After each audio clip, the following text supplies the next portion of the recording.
Ovo je jako zanimljivo što si rekao, slanje energije u budućnost. Šta to znači? To nisam još nikad čula. Pa to je zapravo jako, jako dobra stvar.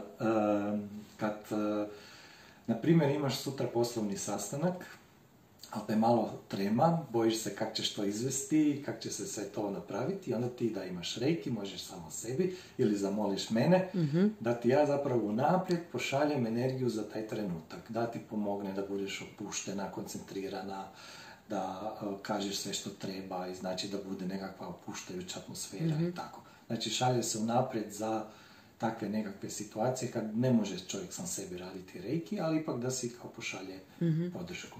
Vrlo, jako zanimljivo. Da. To onda mogu recimo trudnice za porod ili nešto. Tako Mislim je, sad je oko mene baby boom, svi čekaju porod. Tako je, da. Znači za bilo kakve stvari koje slijede, a gdje osjećamo da nam treba nekakva energetska podrška da bi lakše kroz to prošli. Super.